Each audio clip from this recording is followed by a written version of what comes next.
আমরা যে বিকাশ নম্বর বাড়ি বাড়ি যা করতেছি, ফখরুলটা কি আমাদের সাথে ছিল?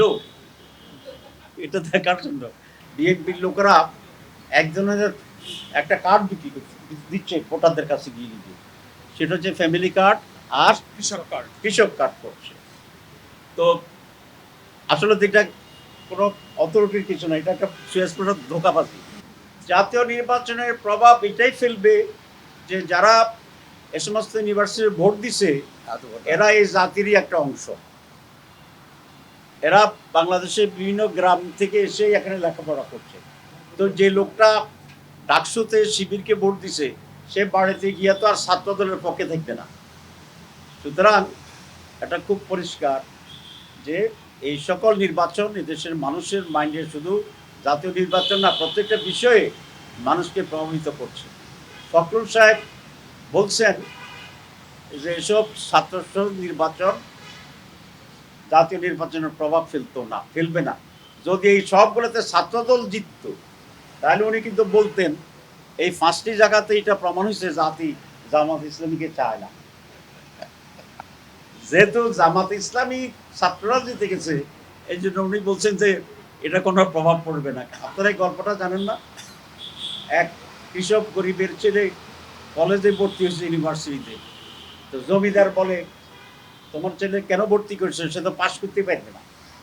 যখন পাশ করছে বলে যে চাকরি পাবে না, যখন চাকরিও পাইছে কয় বেতন দিবে না, যখন বেতনও পাইছে ওইটাতে বরকত হবে না। এটা জানেন না?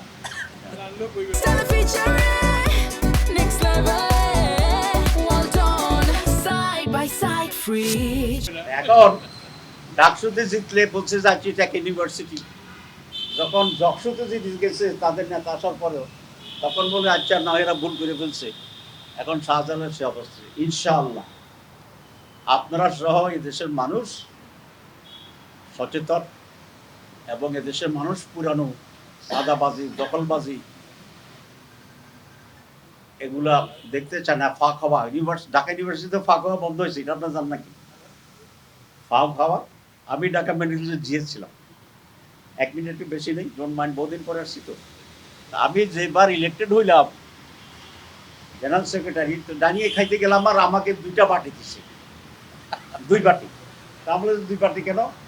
ভাই স্যার এখানে বিপিজিআর সরকার 2 বাটি খায়, ঠিক আছে। তা আমি বললাম যে শুনো আমি 2 বাটিওয়ালা জিএস না, আমার 1 বাটি দাও। তো এখন এসব জায়গায় যারা ইলেক্টেড হচ্ছে সেখানে তো একটা পরিবর্তন হচ্ছে আলহামদুলিল্লাহ। ঢাকা বিশ্ববিদ্যালয়ে যে পরিবর্তন সূচিত হয়েছে এই নির্বাচনের পরে পজিটিভ, জাতীয়ভাবে ইনশাল্লাহ আমরা যদি ম্যান্ডেট পাই পুরো বাংলাদেশে এরকম একটা পজিটিভ পরিবর্তন হবে। We have a lot of, একজন তো বলছেন আই হ্যাভ এ প্ল্যান, আর আমি বলতে চাই we have a lot of plan. বিএনপির লোকেরা একজনের একটা কার্ড বিক্রি করছে, দিচ্ছে ভোটারদের কাছে গিয়ে গিয়ে, সেটা হচ্ছে ফ্যামিলি কার্ড আর কৃষক কার্ড করছে। তো আসলে এটা কোনো অথরিটির কিছু না, এটা একটা সুস্পষ্ট ধোঁকাবাজি।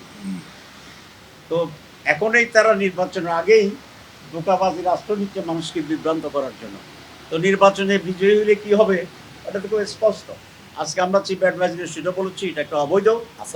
চিফ ইলেকশন কমিশনকে আমরা বলে আসছিলাম এটা অবৈধ, এটা থামানোর ব্যবস্থা করতে হবে এবং এটা এলাকায় মারামারির সূচনা করবে। তো এবং আচরণবিধি লঙ্ঘন আমরা সেটা করছি।